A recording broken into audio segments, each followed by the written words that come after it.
Halo semuanya, sebelum Mimin mulai videonya, Mimin mau jawab satu pertanyaan yang sering banget muncul di kolom komentar. Mimin bacanya di mana?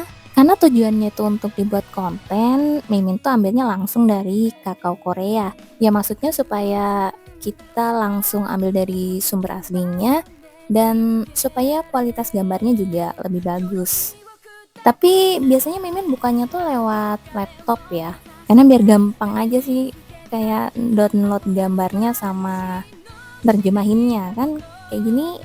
Nah, bisa langsung pakai apa sih namanya ini yang dari Google Chrome-nya terjemahin. Atau kalau Mimin biasanya di blog dulu terus di copy paste ke ChatGPT.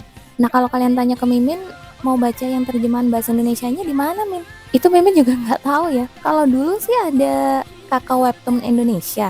Cuman sayangnya sudah tutup kan ya server Indonesia, bahkan Asia Tenggara juga kayaknya udah tutup tuh. Kalau mau yang versi bahasa Inggris ada di Tapas. Cuman sayangnya masih sampai season 2. Sedangkan kalau yang sekarang kan sudah sampai chapter 143 ya.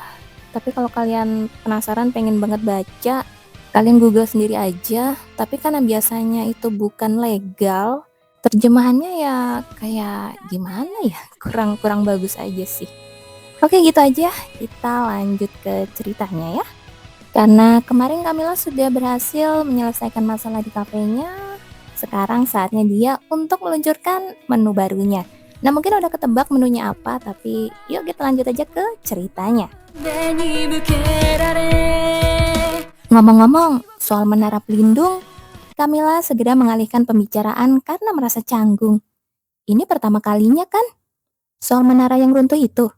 Iya, selama ini menara pelindung tidak pernah runtuh sekalipun. Kamila bertanya pada Jenner untuk memastikan, khawatir jika ingatannya salah atau ada sesuatu yang terlewat olehnya. Ini yang pertama. Jenner pun tampak tidak bisa menyembunyikan ketertarikannya, seolah ini adalah hal baru baginya.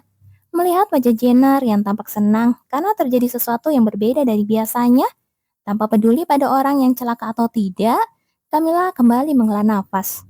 Awalnya dia tidak seperti ini. Tampaknya di depan Kamila, Jenner semakin tidak ragu menunjukkan sifat aslinya. Terkadang Kamila merasa merinding saat melihat Jenner yang menganggap nyawa orang lain seringan debu demi kesenangannya sendiri. Jadi kamu pun tidak tahu soal ini? Iya, aneh sekali. Menghadapi kejadian yang belum pernah terjadi sebelumnya seperti ini, membuatnya bingung. Mulai dari kemunculan Rania yang mengaku sebagai putri Duk Sorpel, hingga runtuhnya menara pelindung. Kenapa hal-hal seperti ini terus terjadi di kehidupan kali ini? Mungkinkah tindakannya yang sedikit demi sedikit mengubah keadaan sekitar mulai mempengaruhi hal lain? Ataukah ini memang hal yang seharusnya terjadi, tapi waktunya jadi lebih cepat? Dia tidak pernah memikirkan hal ini saat bertemu Rania. Namun karena dia sama sekali tidak tahu apa yang terjadi setelah Camilla yang asli mati, sulit baginya menyimpulkan apapun. Jenner pun kabarnya mati bersamanya di kehidupan sebelumnya. Jadi dia pasti tidak tahu lebih banyak soal masa depan. Tapi ketahuilah, suara Jenner kembali terdengar, memecah lamunannya. Hal yang sudah terjadi tidak akan pernah batal terjadi. Begitukah? Kalau dipikir-pikir, apa yang dikatakannya memang benar. Meski hasilnya bisa berubah karena tindakannya, kejadian itu sendiri tidak pernah gagal terjadi. Kalau begitu, kau pasti tahu bahwa sebentar lagi akan ada insiden besar yang meledak? Insiden besar? Di waktu seperti ini, apa yang terjadi ya? Ah, pedang pelindung. Kamila ingat bahwa tidak lama lagi pedang itu akan dicuri. Pencuci mulutnya sudah siap.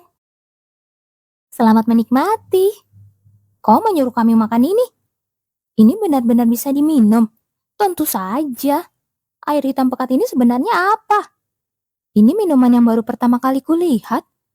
Aku mengundang Arsian dan Petro ke kafe. Kebetulan ada menu baru yang baru saja keluar. Dan aku merasa minuman ini akan sangat cocok untuk mereka berdua. Ini kopi. Akhirnya, biji hitam yang kutunggu-tunggu dari Kekaisaran Gracia tiba juga. Camilla yang sudah menyiapkan segalanya, mulai dari alat penggiling hingga kertas penyaring, berhasil menemukan cita rasa kopi yang pas di lidahnya setelah melalui percobaan yang tidak terhitung jumlahnya. Jelas sekali nih bukan biji kopi yang dulu ku kenal. Anehnya, benda yang disebut biji hitam ini tidak perlu disangrai secara terpisah. Sejak awal, butirannya sudah berwarna hitam legam, seperti sudah terpanggang dan mengeluarkan aroma kopi yang harum. Jika dikeringkan dengan benar, aromanya akan menjadi semakin kuat. Kopi? Apa itu? Coba saja dulu. Karena mereka berdua tidak suka makanan manis, aku menyajikan americano original tanpa sirup sedikit pun, lengkap dengan tambahan es batu mahal yang melimpah. Kau serius menyuruhku meminumnya? Apa ini aman dikonsumsi? Orang-orang ini benar-benar ya. Meski begitu, Arsian maupun Petro hanya terus mengulang pertanyaan yang sama tanpa berani menyentuh gelas kopi itu. Dari warnanya saja, bagi mereka ini tidak terlihat seperti sesuatu yang layak dikonsumsi manusia. Apa ini jangan-jangan racun? Tentu saja bukan. Kamu yakin ini bisa diminum? Mana mungkin aku memberikan sesuatu yang tidak bisa dimakan kepada kalian? Meski tatapan mereka masih penuh keraguan, keduanya akhirnya mengangkat cangkir kopi itu ke bibir mereka. Pahit, benar-benar pahit. Itulah komentar pertama mereka. Tapi setelahnya terasa sangat bersih di mulut. Bukan sekadar pahit saja ya. Ada rasa gurihnya dan sedikit rasa asam yang samar. Oh, mereka langsung bisa mengenali kelezatan rasa kopi yang rumit itu. Mungkin karena ini bukan minuman manis. Dugaanku tepat. Mereka berdua tampak cukup menyukai kopi, meski ini adalah pertama kalinya mereka mencicipinya. Itu terlihat dari bagaimana mereka terus mengangkat cangkir dan meminumnya sedikit demi sedikit setelah tegukan pertama. Ini juga produk baru di toko kami. Aku meletakkan pencuci mulut yang baru saja diselesaikan oleh Lila di depan mereka. Ada tiramisu dan berbagai hidangan penutup lain yang dibuat menggunakan bahan kopi. Tentu saja, semua ini berasal dari ingatanku. Tapi, Lila lagi-lagi berhasil meniru rasanya dengan sangat sempurna. Memang koki kue jenius kebanggaanku. Bagaimana? Ini jauh lebih baik daripada yang lain. Ya, aku menyukainya. Meski penilaian mereka terhadap makanan manis masih cukup ketat, setidaknya mereka tidak langsung meletakkan garpu setelah satu gigitan seperti biasanya. Bukankah ini bisa dibilang sukses besar? Rasa manisnya ternyata sangat cocok dipadukan dengan minuman ini. Tentu saja, pasangan terbaik untuk pencuci mulut yang manis adalah kopi. Camilla mengangguk puas. Dia berencana membuat menu paket kopi dan kue dengan harga diskon. Omong-omong, Petro, cukup soal makanan. Camilla mulai membelokkan topik pembicaraan. Karena sebenarnya ada tujuan lain mengapa dia mengundang mereka hari ini. Bagaimana kabar Duk Jabilan? Beliau baik-baik saja kan? Mendengar pertanyaan itu, mata Petro sedikit membelalak. Dia pasti merasa heran. Selama ini, hubungan mereka tidak bisa dibilang akrab. Malah, cenderung kaku dan asing. Namun, Petro segera memasang senyum lembut khasnya. Iya, aku akan sampaikan salammu pada ayah. Bukan, aku sama sekali tidak berniat menitip salam. Mungkinkah, apakah Duk akan pergi jauh dalam waktu dekat? Maaf, maksudku, apakah ada urusan yang membuat beliau harus meninggalkan kediaman Duk dalam waktu yang cukup lama? Pertanyaan ini juga sangat tidak terduga, membuat Petro menatap Camilla lekat-lekat dalam diam sejenak. Dia tampak heran, mengapa Camilla menanyakan hal itu. Namun tak lama kemudian, dia mengangguk pelan. Minggu depan, atas perintah Yang Mulia Kaisar, ayah akan berangkat ke kerajaan Evelika. Ini terkait urusan bisnis antar negara. Jadi, maaf, aku tidak bisa menceritakan detailnya. Itu dia. Hah? Tanpa sadar, Camilla berdiri dari kursinya dan berseru. Lalu buru-buru duduk kembali sambil tertawa canggung. Jadi saat itulah waktunya. Kemungkinan besar, di saat itulah pedang pelindung akan hilang dicuri. Pedang pelindung tidak menghilang begitu saja.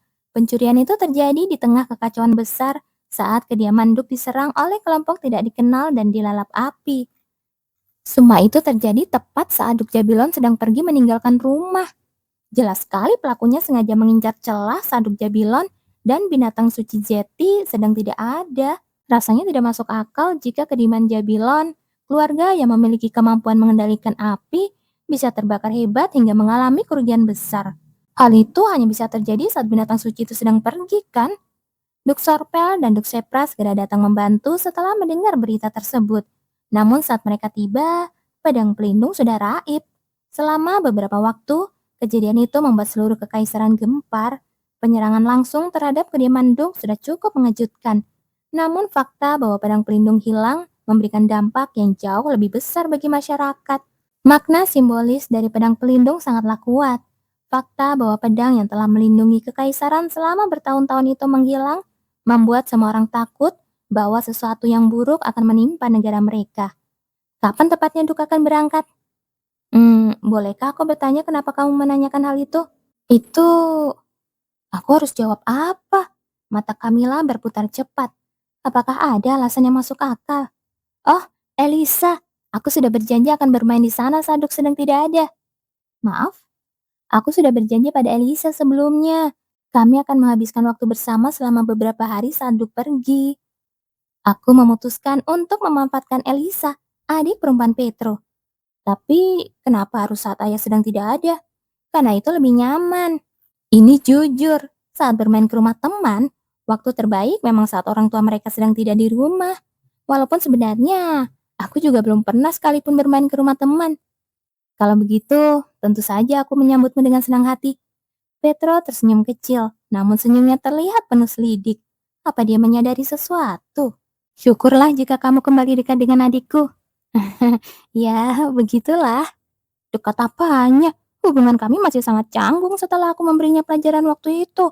Bahkan sejak permintaan maaf paksa di area perburuan, kami tidak pernah bertemu muka lagi. Memang beberapa kali kami berpapasan di akademi, tapi dia selalu menatapku dengan mata melotot penuh kebencian. Tapi mau bagaimana lagi? Hanya itu satu-satunya alasan yang bisa kugunakan sekarang. Lagi pula, kejadian ini belum pasti. Tidak seperti insiden lain yang menunjukkan tanda-tanda sebelumnya, sulit untuk memprediksi kapan tepatnya peristiwa ini akan terjadi. Aku tahu mereka mengincar celah Saduk Jabilon pergi, tapi siapa yang tahu apakah itu terjadi kali ini atau di lain waktu. Apalagi saat ini banyak hal terjadi secara berbeda dari kehidupanku yang sebelumnya. Jadi, aku juga tidak bisa memberikan peringatan lewat ramalan palsu. Jika aku mengatakan hal ini akan terjadi, namun ternyata tidak, aku akan terlihat konyol dalam sekejap. Aku akan memberitahu Elisa terlebih dulu. Jangan! Camilla segera menggelengkan kepala. Menghadapi tatapan heran Petro, Camilla buru-buru menyambung kata-katanya. Bukankah akan lebih mengejutkan dan menyenangkan jika aku datang tiba-tiba? Tolong rahasiakan ini dari Elisa dan yang lainnya. Jika dia diberitahu sekarang, kebohonganku akan langsung terbongkar. Baiklah, aku mengerti. Eh, tiba-tiba Arsian menyela percakapan mereka. Rio juga ingin bermain denganmu. Oh, benarkah? Sudah lama aku tidak melihat Rio. Apakah anak kecil itu sudah tumbuh besar? Aku juga akan membuat orang tua di rumahku pergi dalam waktu dekat. Apa maksudmu? Bukan dia akan pergi, tapi akan membuatnya pergi. Di rumahku juga banyak kamar kosong. Lalu aku harus apa? Camilla menatap wajah Arsian yang penuh ketidakpuasan dengan ekspresi tidak percaya. Sementara Petro juga tidak bisa menyembunyikan tatapan meremehkannya. Lama tidak bertemu? Kabarmu baik kan? Apa-apaan ini? Aku akan menumpang di sini selama beberapa hari. Apa kamu bilang? Aku pakai kamar yang itu ya? Tunggu sebentar. Elisa, adik Petro, tidak bisa menyembunyikan rasa terkejutnya melihat orang yang berdiri di depannya. Pagi-pagi sekali, Camilla mendadak datang ke rumahnya membawa koper besar. Alasannya pun hanya satu, ingin bermain dengannya. Apa sebenarnya yang kamu pikirkan? Berpikir untuk bermain? Maksudku, kenapa aku harus bermain denganmu? Jangan khawatir, kau bermainlah sesukamu. Aku akan bermain sesukaku. Hah? Elisa ingin berteriak menanyakan omong kosong apa itu. Tapi dia menahannya. Belakangan ini, dia tidak pernah menang jika beradu argumen dengan wanita ini. Sampai sekarang pun, giginya masih bergemeletuk jika melihat Camilla. Gara-gara dialah Elisa harus dimarahi ayahnya di depan banyak orang dan dipaksa minta maaf. Tapi sekarang apa? Datang untuk bermain denganku? Apalagi yang ingin kamu lakukan kali ini? Ini hadiah untukmu. Elisa yang tadinya ingin mengusir Camilla dengan tatapan tajam mendadak terdiam saat sesuatu diletakkan di tangannya. Hadiah? Tiba-tiba sekali. Apa ini? Itu adalah sebuah kotak kecil. Dari bentuknya jelas terlihat seperti perhiasan. Buka saja. Ini hadiah untukku. Iya. Sempat ragu sejenak, Elisa akhirnya tidak bisa menahan rasa penasarannya. Kamu suka? Ini jangan-jangan suka? Apa itu sebuah pertanyaan? Ya ampun, Elisa tidak bisa menutup mulutnya yang ternganga. Di dalam kotak itu terdapat satu set kalung dan anting-anting. Masalahnya adalah bahan permata yang digunakan. Berlian biru. Benar, kau tahu banyak juga ya. Elisa tanpa sadar menutup mulut dengan tangannya. Dia merasa ingin berteriak. Menatap berlian biru yang jernih itu, Elisa bisa memahami mengapa orang-orang begitu tergila-gila dengan permata ini. Jumlah penambangannya sedikit dan hanya diproduksi secara khusus untuk pelanggan VIP, sehingga sangat sulit didapatkan. Kebanyakan orang hanya mendengar rumornya tanpa pernah melihat wujud aslinya. Namun karena pesonanya yang tidak terelakkan, orang-orang kaya berlomba-lomba membeli barang dari perusahaan dagang hantu. Seseorang harus menjadi anggota VIP terlebih dulu hanya untuk memesannya, dan entah kapan pesanan itu akan sampai. Aku benar-benar boleh menerimanya. Kini perhiasan berharga itu ada di tangannya. Perhiasan yang bahkan kabarnya belum berhasil didapatkan oleh permaisuri. Jadi maksudmu kamu suka? Mendengar pertanyaan Camilla, Elisa mengangguk pelan. Siapa yang akan menolak hadiah seperti ini? Kalau begitu, aku pakai kamar itu ya. Setelah berhasil menaklukkan Elisa dengan cara yang lebih mudah dari dugaan, Camilla berjalan menuju kamar di sebelah kamar Elisa. Sementara itu, Elisa masih tidak bisa melepaskan pandangannya dari perhiasan tersebut.